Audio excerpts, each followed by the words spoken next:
Hey everyone, welcome to the Storytelling Chronicles. I have a great guest today, Ingrid Brown, a professional driver. She acts like a lady and drives like a boss. You ready? Let's go.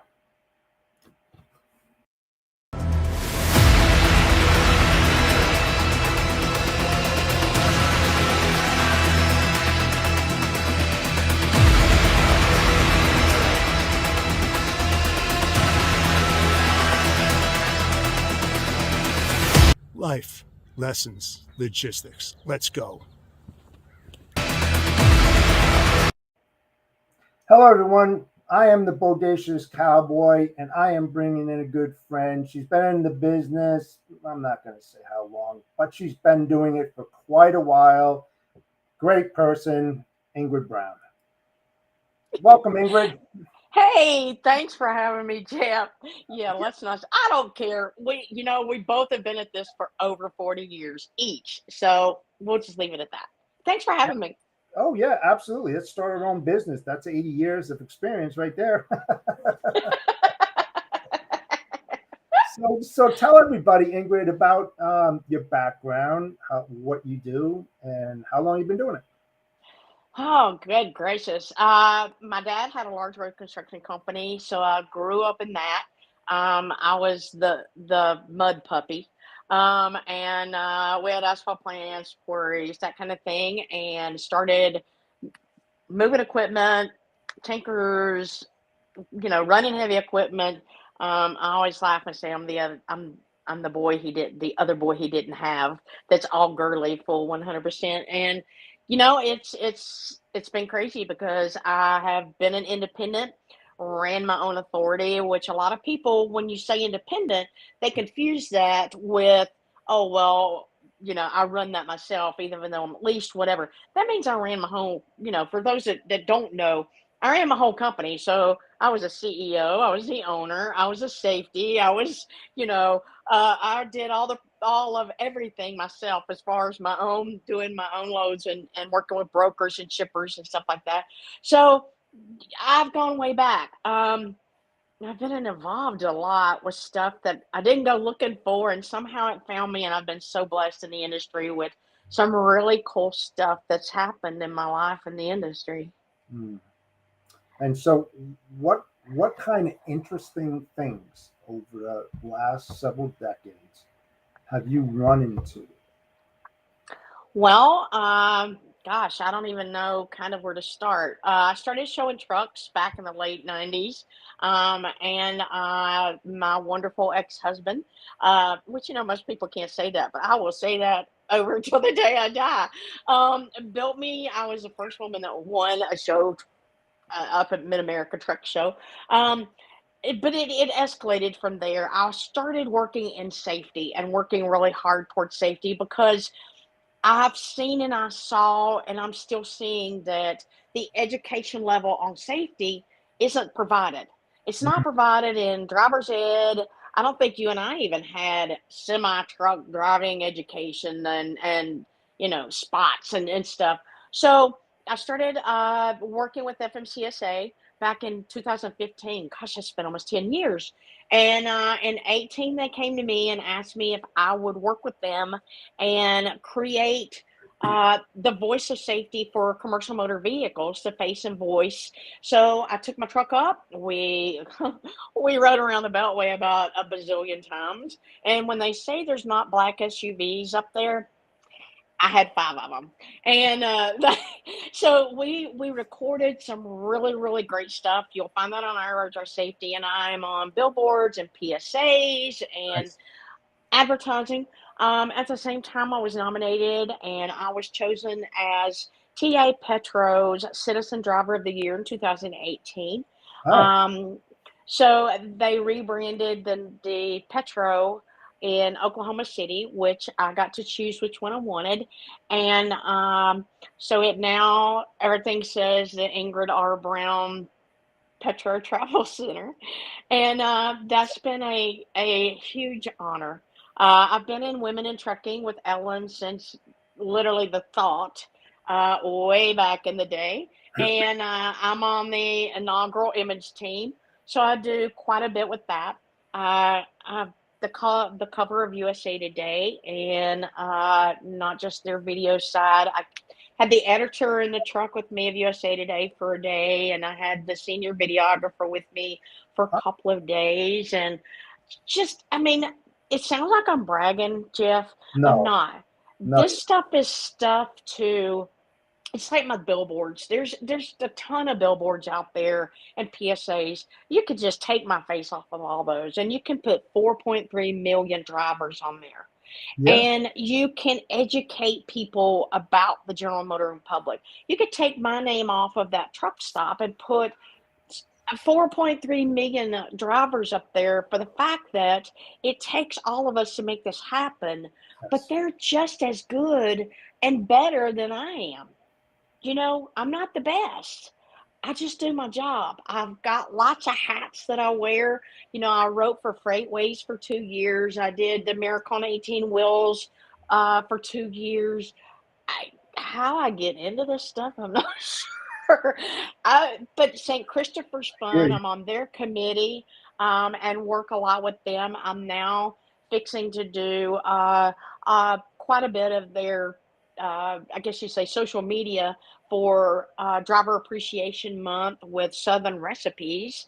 good. Um, just, anything. I've worked with Triumph Pay uh, on their, I can't tell you how blessed I've been. Right, right. Way big time. And you know what?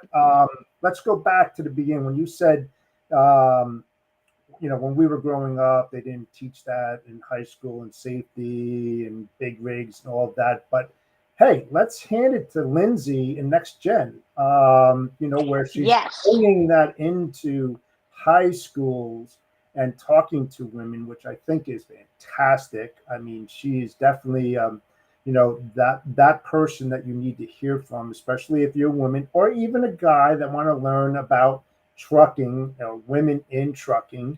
And I really handed to her, your thoughts on that, and did you have any part in that Next Gen and helping Lindsay move that forward? No, I didn't. And Lindsay's one that I have followed from day one. And I know I talk with my hands, so y'all just going to deal with it. Um, and I guess because I'm driving all the time. Anyway, Lindsay is just magnificent. I Yeah, mean, I keep up with everything she does, and she is one lady I'm going to get to meet one day and shake her hand. I mean, and Lindsay, if you're watching this, I really hope you are. I holler at me, scream, yell, shout, do whatever. If you need anything, please. I am just all over the fact that what you're doing is exactly what we're needing as far as getting this younger generation up to where we are to our old generation. Um, Sorry, Jeff, but no, hey, it is. It is. We have that integrity for sure, and we base our lives on being honest and telling it the way that it is. I'm a firm believer, and I know that you are too, Ingrid, that there's a lot of people that don't want to hear what you have to say, and there's a ton who do want to hear what you have to say. And that's the good and bad of this industry, right? I mean, because it's not all peaches and ice cream. There's a lot of stuff that goes on behind the scenes that a lot of people are not aware of, and especially with women. And yes, women are getting more involved in the industry, which I think is fantastic. Over my career, I have dealt with a lot of women drivers, and I'm just being honest. I love the women drivers because they were more organized than the guys. I mean, that's a fact, and I'm not afraid to say that. But every time that they came in with their paperwork, it was filed perfect. They had everything that needed to be in that folder, to make their jobs a lot easier, as well as the shippers or even the receivers. And it's a big part of the industry. Where do you see women in trucking going? Because I know how many women drivers are there right now? The last number I saw was over 11%. And you got to figure when I came out here, that number was a big fat egg, because we hadn't even hit 1% yet. Right. I only knew six ladies because I always ran coast to coast, Carolinas, California, California back. I only knew there were six of us Hmm. over a span of about 11 years. I mean, we used to leave notes for each other at truck stops. That's how bad, how it was. I mean, we didn't have women's showers when I started. But, where I see it, one is the being able to adapt. And you and I touched on that a little bit earlier. But here's the thing, there is a place for women. And let me start out with drivers. Hmm. There's a place for women that are empty nesters, single moms, and whether they stay local so that they're home at night, Yeah. they can do the daycare thing, whether it's dump trucks, cement trucks, waste trucks, whatever, they're needed. But there's also ones that, for those that are coming out of high school, that can go right into local area work at 18, because at 18 they can stay in state and run for 2 years, and then they get that education and that experience behind them to decide where they want to go, and how is it they want to do it. Have they found a niche? Yes. Is there a niche out there that's new they want to explore? They have the experience in those 2 years, because most companies require those 2 years. Hmm. You look at those that have lost their loved ones, and now they're trying to figure out, and they may be 50, 55, 60, and they say, I I have no education. What am I going to do? Right. They have a place in the industry, and that's my biggest voice, is trying to get that out, that there is not one woman in this world that can't do what I have done over this period of time. There Well, you are. I don't know what happened, but go ahead. I know, but there's not any woman that can't do what I have done. They may not be at the age they can do it for 44 years, Right. but they're at the age they can start out and they can still make the equivalent to that. Um, and they can progress. And learning to progress from becoming a new driver company all the way up to, you know, being an owner operator and leased onto a company, to getting your own authority, is Yeah. a big thing. And then moving into all of the support system that it takes to move freight across this country. And that's the women like Shelly Simpson. I love Shelly.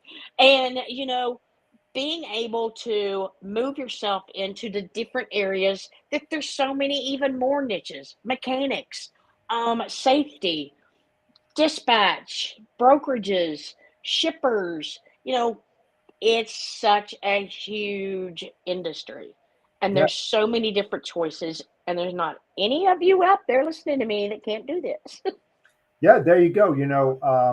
And when you're talking about, these women that are looking, whether their spouse died or they're single moms, whatever it might be, you can go to the regional and super regional deliveries that kind of keep you around the area at home, even like short haul dray moves if you chose to do that. Like you said, drive a cement mixer or dump truck or whatever it might be, they need drivers. And the biggest thing, and you probably heard this as well, is that when you asked a driver, hey, is your son going to get into this? They used to say, would you put your son behind the wheel? And I was like, oh, because I mean, it was really, really tough, a few decades ago. Not to say that it's not tough now, but I think that's what's happening. That why you're not filling those seats when the older people start retiring.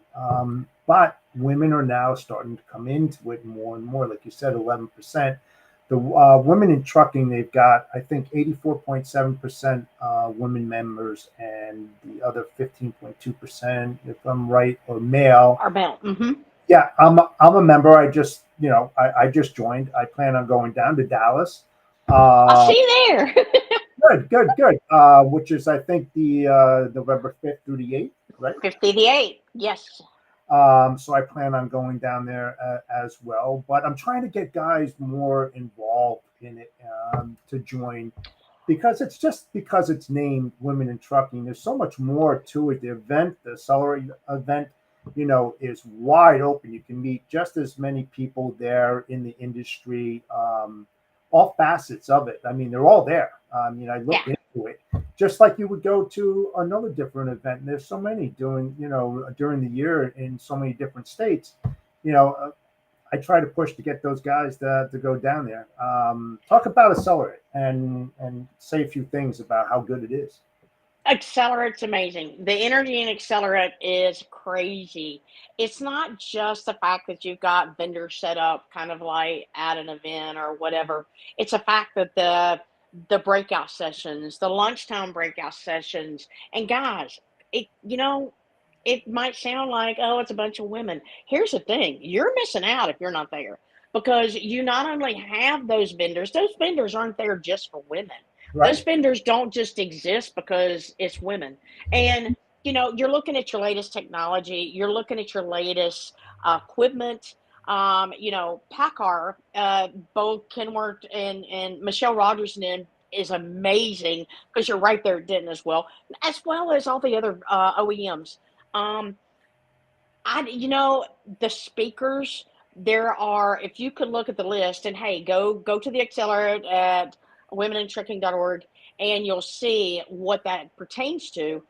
There's guys speaking as well. But at the same time, the mentorship, the ones that are available, there's 18 of us on the image team, and I think right now there's maybe 10 or 12 that's going to be there. And Mhm. that's all we do is we have of course, Whitney, the trailer's there with the simulator, the educational trailer. But the thing is that's what we do is we literally are there to answer those questions, get you to people and places that would, what you want to do. It's Right. not a fact of what is there for you to do. It's there for a fact of what you need and what you want to make your business and make your life in the industry a whole lot easier. Plus, it's tons of fun. I mean, it's great. Just wait. Yeah, I can't wait to go. What do you think is the biggest sticking point for women still? I mean, there has been, listen, I know that there's been a lot of changes over the decades. That women have their own restroom now. They didn't have that at rest stops a long time ago. Moving in the right direction for sure, but where are they still lacking from your own personal view? I think it hits women harder than it does the guys. I'm sorry, I don't mean to separate that because I'm just not a gender, Right. separation person. But here's the thing: when anybody comes in the industry, but especially women, because we have some necessities and some, personal things to take care of separate from the guys, safety, personal needs, whatever, is the fact that nobody's educating these new people coming in of what our lifestyle is. Mm. So they're thinking that all of this is a bed of roses and they're going to get a paycheck and they're going to see the country. And all of a sudden they get in there, they go to training, they get on the truck with the trainer, and it's like, wow, I'm 250 feet from the bathroom. Oh no. The loneliness sets in from missing their families. Yeah. Nobody told me about this stuff. Nobody told me how do you get into a fuel island. I just went in the wrong direction into it. What I'm saying is there's so many small, intricate things that Sure. could be given to people that make them understand what there is and that it's okay. It's okay. You're gonna get through it. You can do it. And I think that women probably step back a little bit further than jumping into it like guys do Right. because I think we look at things a lot deeper. And I think that the emotional toll, especially if you have children or you have a spouse at home, we have that emotional side because react emotionally more before we react, physically or rationally. Right. And I think that emotion is what's not retaining and also may not be as kind of interesting. So I think that that's the big thing is making sure that women understand that their needs are met. They might be a little different than the guys, Right. but that's the way I've made it this far. I've done it the way that I had to do it. It may not be like you did it or like another of the guys did it, But Yeah. I found my own way to make it happen. It was simpler than I ever thought it would be. I'm not gonna say there's not hard days and hard times, but you find a way to work through that and adapt. Yeah. Let's touch base on, you know, driving balanced family. You've been through it. Um, how do you separate the two to make it work? Because I think that's got to be, probably the hardest part of the job when you look at it overall. Is that a true statement? I'm gonna say this. If any driver tells you that they haven't had to deal with resistance or with people turning their back on you because you're a truck driver Hmm. in your own family, I'm going to say you're full of crap. Because the thing is at some point or another, whether it's because they miss you so much, whether they needed you there for a birthday or graduation, a wedding, a sickness or whatever, and you couldn't get there, Right. they're going to get pissed off. Yeah. Okay? You're not going to be the good guy. And the thing is you have to understand why, and you have to understand to accept that, and the difference in the family, and you have to find a way to rectify, reconcile, and work out these different things that come about in life. Is it easy? No, it's not. My daughters have probably been mad at me more in their entire life because I used to swap them off 6 months, 6 months. And then they got up and got big enough and they were on their own. And I have grandbabies, and it's like sometimes a flyby and sometimes I'm stuck in Alaska, and it's like they've adjusted to it, but I don't care how much your family adjusts to you being a driver, it still affects them. So we have to step back within ourselves and understand we're not the only ones adapting to the road. We have people who love us that are Yeah. adapting to us being on the road. So finding that balance, however that may be, and everybody's different, is what you have to have it. If not, you're going to live a mighty lonely life because you know what? Hmm. Not a lot of people want to stick around whenever they can't communicate and they don't have you in their life. And they're left to fend for themselves more than they are of you helping fend for them. Right. Yeah. I mean, that just seems like so difficult when you're far away from your family and you're trying to manage that. And sure that on the downtime that you're using your cell phone, you're talking to them, but it's still different. It's not that easy.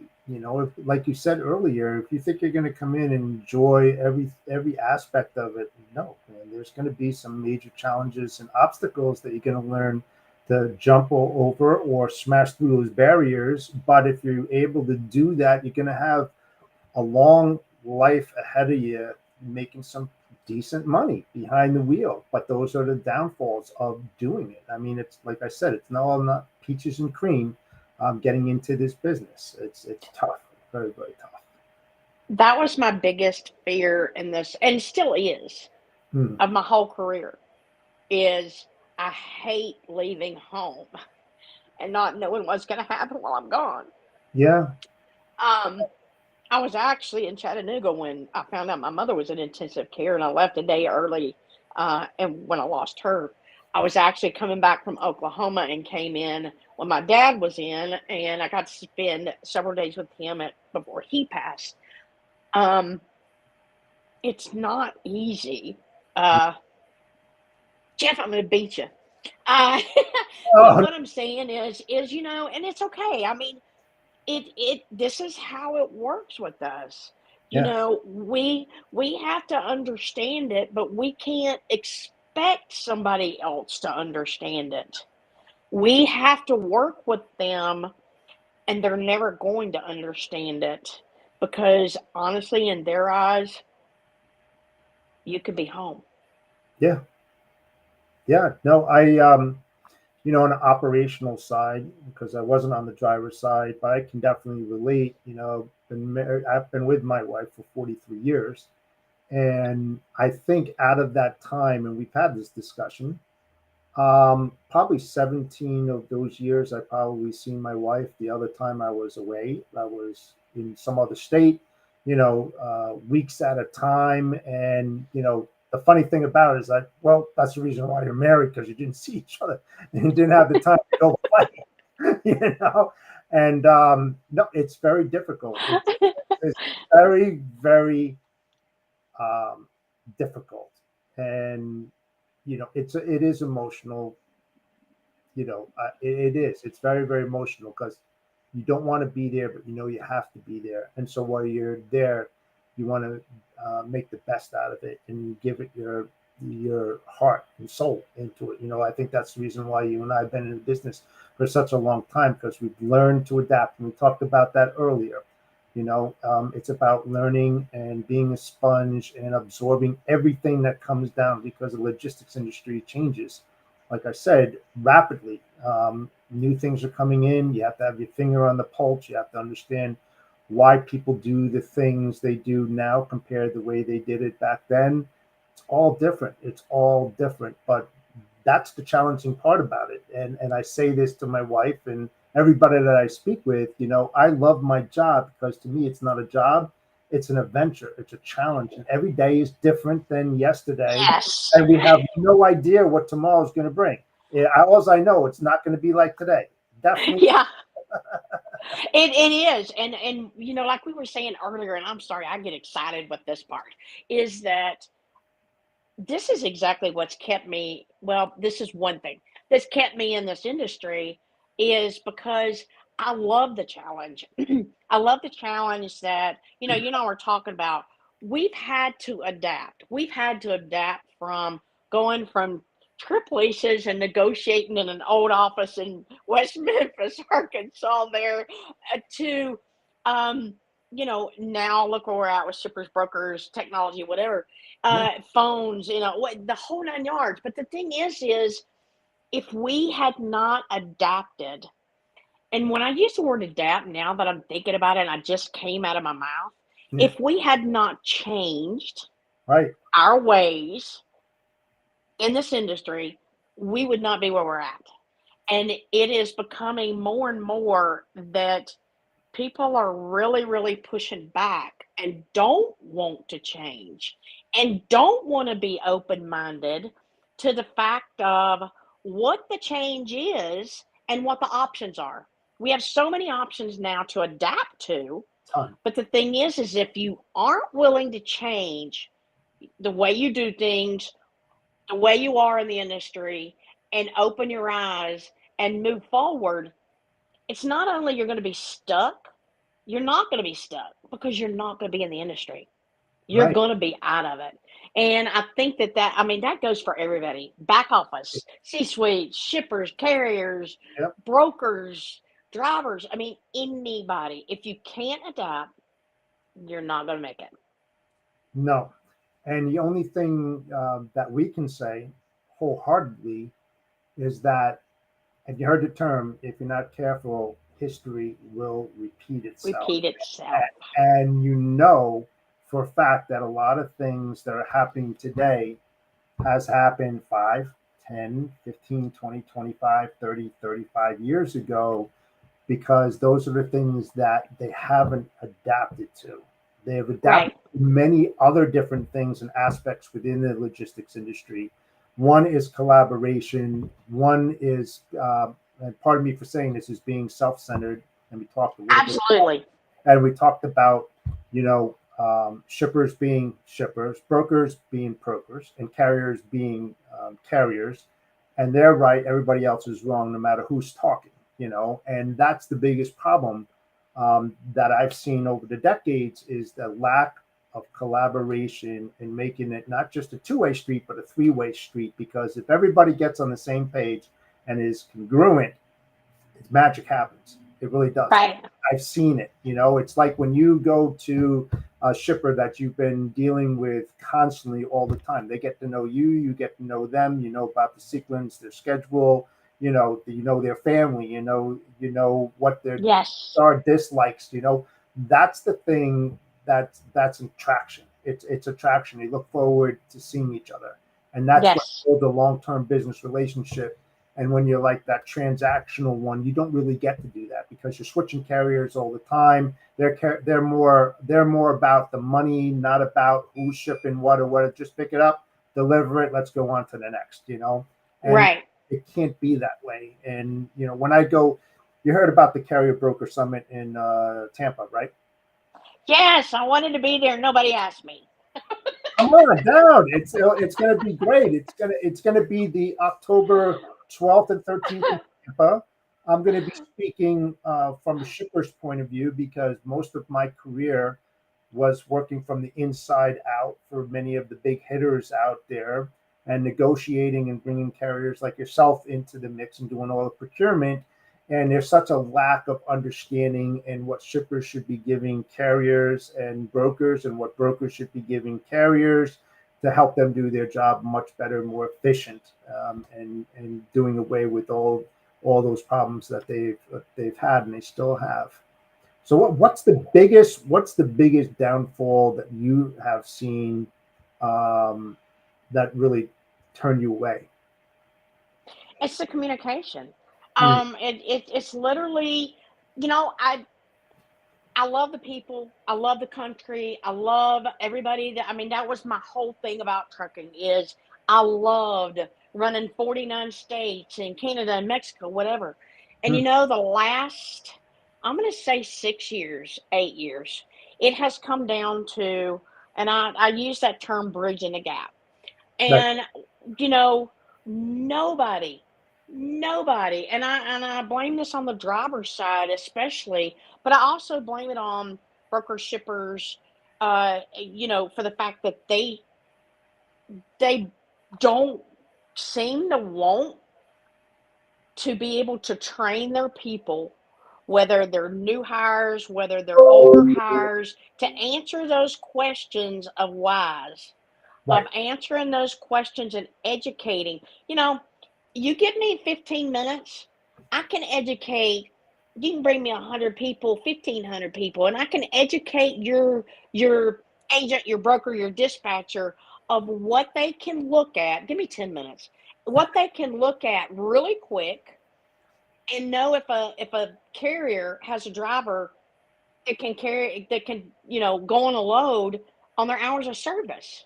Hmm. So why are these brokers and agents and stuff aren't training of why is a driver doing this? Well, why did they stop there? Just like I said in a post the other day, somebody said, it was like choices of what is most, what can you not rely on the most? And it said drivers, ETA on drivers, accurate ETA. And I'm like, yeah, because I might have to stop and poop. I mean, the thing is it, these ideas are not being read. It's being shoved to the point that this is where that battle is between a carrier and a driver and a shipper and a broker that could be solved so easy. I mean, down to, when you ask, okay, I got a truck with a tire down. They're going to be 6 to 8 hours, and you have somebody as an agent sitting there going, hogwash, send me pictures, do this, do that. Yeah. Here's the deal. Let me get you on the phone in that 1,500 people I'm going to show you in about 5 seconds, and I'm going to make one phone call to that service, that tire guy, and they're going to tell you there's an 8 hour wait before they will ever touch that truck because this is where we're at on the road. This is life. This Hmm. is life. You know, drivers get sick.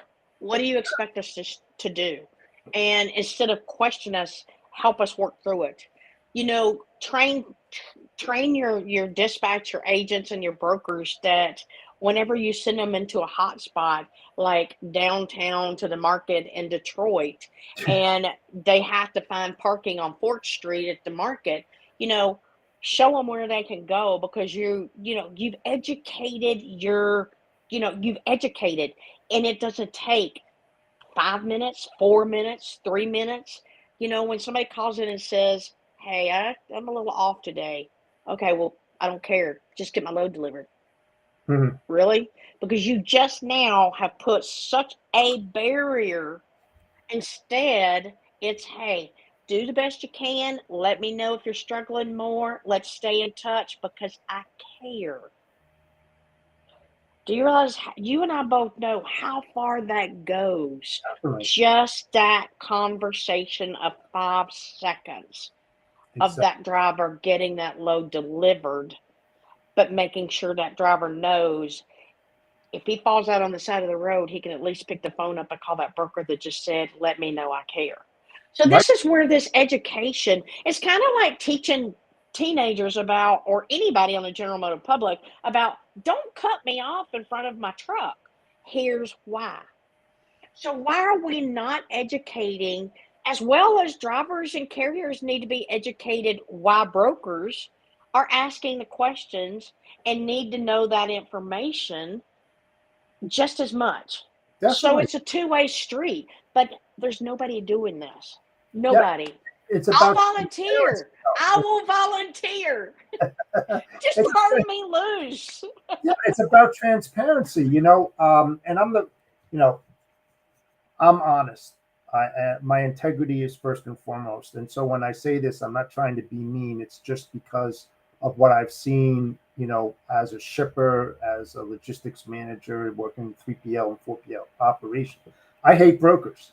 That's why I became one, because there's so many unethical ones that are out there, that just spray and pray kind of deal. It doesn't matter how they do it. They don't know their niche, their value. I preach it all the time when I do these podcasts because it's so important. I'm not a transactional broker by any means. I'm a dedicated one. I only go for the big hitters. And to your point, Ingrid, what I try to do, especially if it's high volume, I have a carrier roundtable. And I bring the carriers in, and the shipper is there as well as myself as the broker. And we don't talk about rates, we don't talk about pricing or anything like that. We talk about operational issues that are going to come into play. You know, we're not trying to hide anything and not, have that integrity. We're going to tell you what you want to hear and what you don't want to hear. What are your service hours? Who are the contacts? What is acceptable? What's not acceptable? How can we communicate more? What time are you going to be there? What's your published transit time? Everything under the sun we discuss because we lay it out there because I want to build a long-term business relationship, and if Right. it's not transparent and we don't tell it the way that it is, when those things come up, and they will come up, they're Yeah. going to know the reasons why. To your point, what you said, like when I was a fleet manager and I also got carriers, if somebody had a flat tire or blew a turbo, I would drill into their PMs. When was the last time? Well, why did your turbo blow 2 weeks in a row? Something's wrong. So I would call them out for what it was, and then vice versa. What happened to a shipper when you see a constant that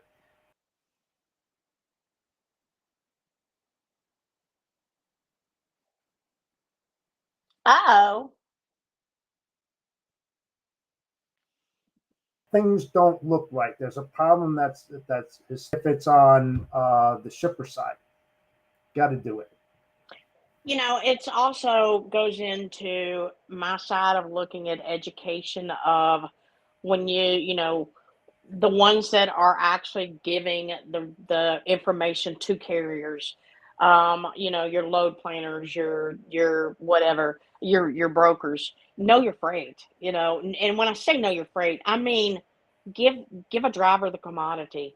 Give the driver, when you say it's going to be 40,000 pounds, don't blow smoke. In 40,000. other words, know if it's going on a regular pallet that's 50 pounds, or if it's going on a blue chip pallet that's 75 pounds. Because you know what? Not every truck can carry the same weight. Truck I'm in right now, I'm at like 36,420. Okay. We're not going over 44,000. I mean, 43,700 is about it. Well, I got a load the other day that was like 45, and it was like they would not or they could not understand because they didn't have education enough to understand where the weight difference was in that. Right. You know, doing things like that. You know, if you want shipper load and count all day long, just make sure they sign it. If you want me on the dock to load and count, you better tell me what I'm supposed to be getting. And, you know, we all don't load everything the same. You may have new drivers that go, oh gosh, I'm loading produce, I'm loading strawberries, I'm loading, you know, high dollar freight. So how do I need to maintain? How do I need to load this? Oh, we'll just let the shipper do it. You can't do that because I had a pallet the other day that I had a shipper that put gallon jars of pickled jalapenos on top of soda cans. And it's like, uh, that's not going to work, you know? And, you know, this is what I'm saying. So if I wouldn't have paid any attention or known any different, it's not going to ride. So Right. making sure that you know what you're looking at and what's going on that truck and saying, hey, I can help you out. Single, double, single it, turn it sideways, chimney block, teach them what a chimney block is, teach them how to secure it. Make sure they've got a load lock up here, two back here, whatever, instead of literally throwing them out and then you coming back and having a claim. So Yeah. that's a shipper and broker protection that they can instill themselves, and then that way they know that they've passed that along to a carrier and driver, and it's a you know a cover your ass deal. Yeah. Sorry, but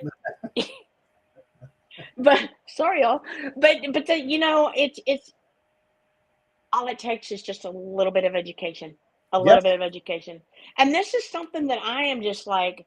I may be 61, I'm gonna 62, and I am like hell bent on trying to find a way to get that education into the hands of the ones that can make the biggest difference, and that's your brokers and your shippers.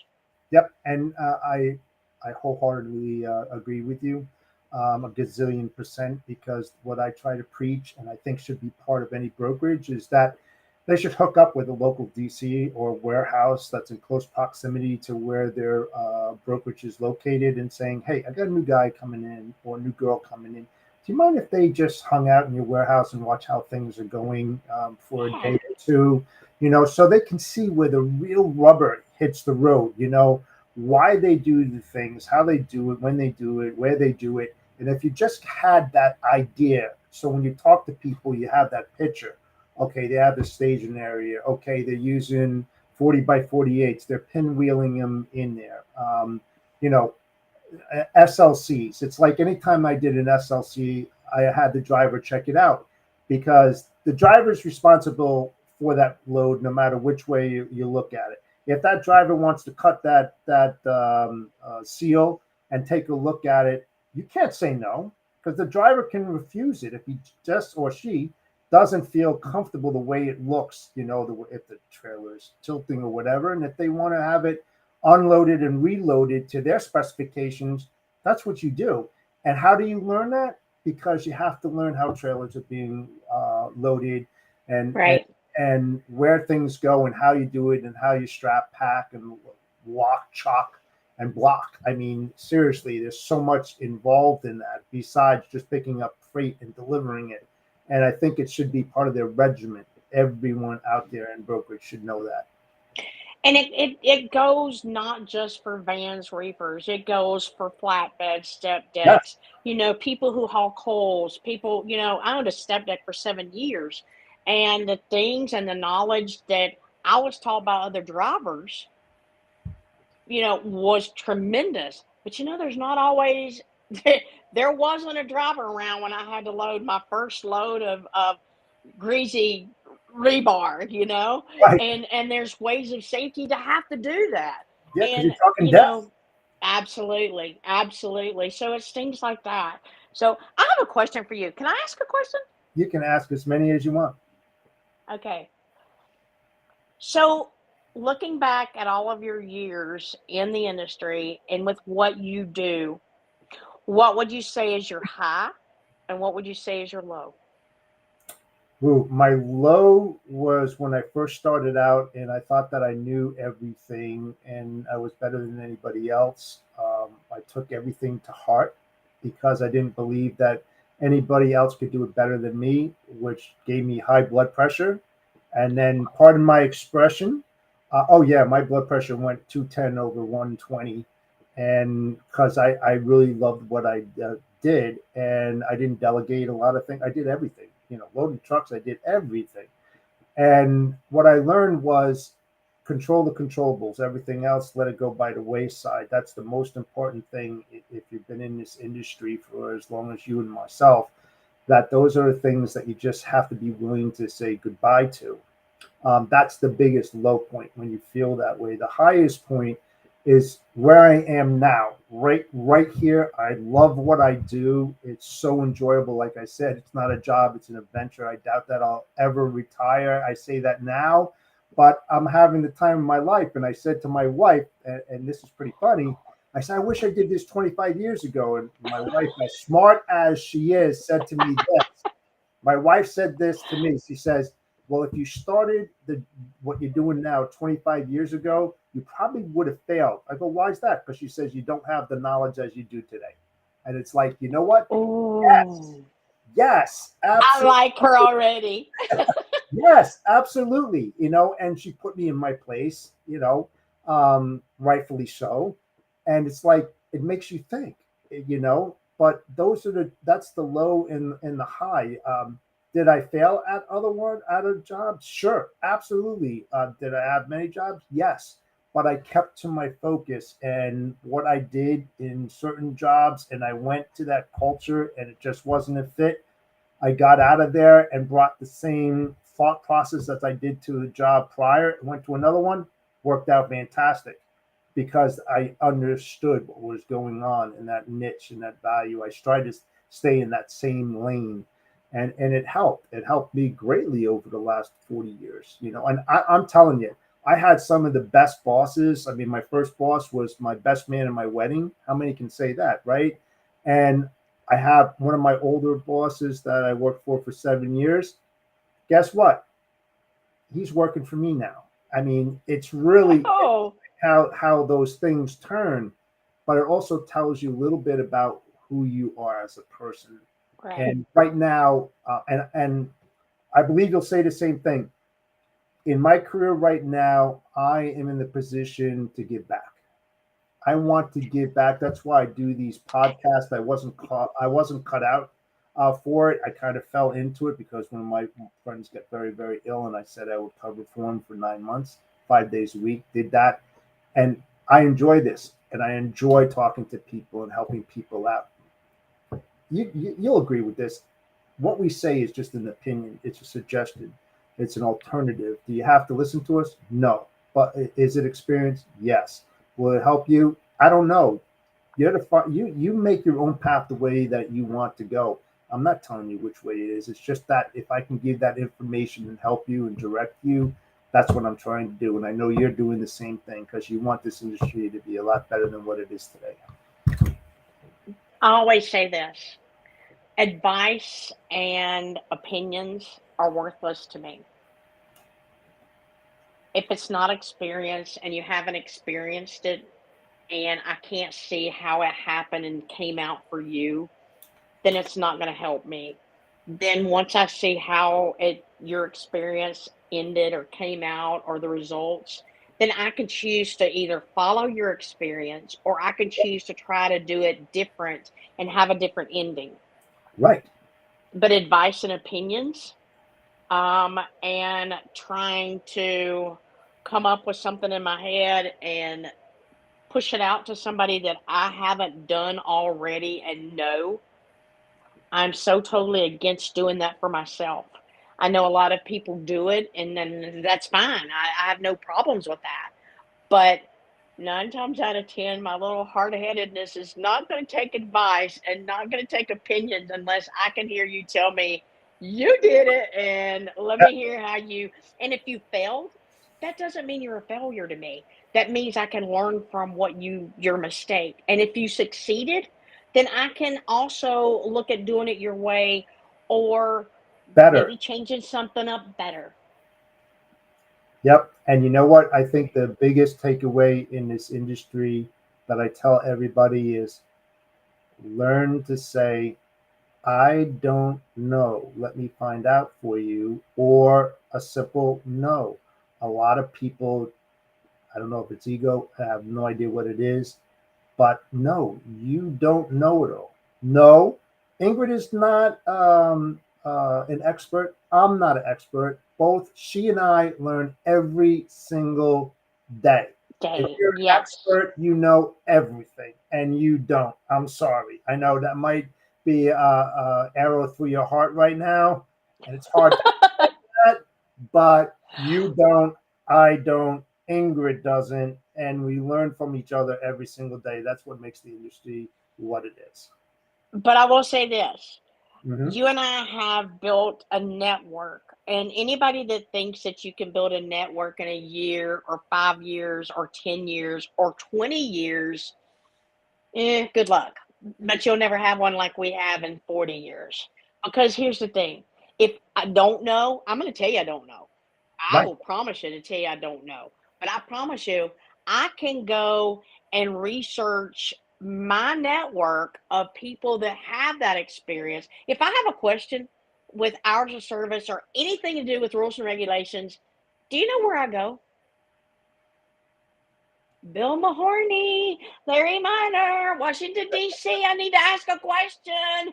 Email. I mean, that's the thing. I'm going direct to the source. Right. I'm not going to somebody else that might have an opinion or advice. But that's the thing is I have been blessed with that network that I don't know how the good Lord has put me in that position that if I needed to find something out about a certain shipper, I can find a way to get that information to contact to that to connect you and for you to get your answers. I'm not going to give you the answers. I'm going to give you that connection to get that answer. Yes, absolutely. So tell everybody out there, how can people reach out to Ingrid? Well, you can find me on social media. You can find me on LinkedIn, Ingrid Brown. You can find me on I I don't even know my Twitter. I can't stand Twitter because I don't other than the little blue bird, I don't know nothing about it. So, but you can find me Ingrid Brown underscore 389 Instagram. I mean, you can email me Roland without a G, ROLLINB LLC at gmail.com. Um, anything. I mean, if there's anything I can do, and I'm serious, Jeff, I am like on this mission of trying to get some education for both driver, carrier, shipper, broker, to where we have some type of starting to understand the ways each of us tick so that we might be a little bit more together. Um, no miracles can be created, Right. but a little bit of decompression of all of the. I mean, the tension has gotten so ridiculous. It needs to be decompressed a little bit. Definitely all the way. Nicely said. I hope someday I can share a stage with you and we can talk about our experience and help people be a little better than who they are and help them to try to be who they want to be. And Thanks.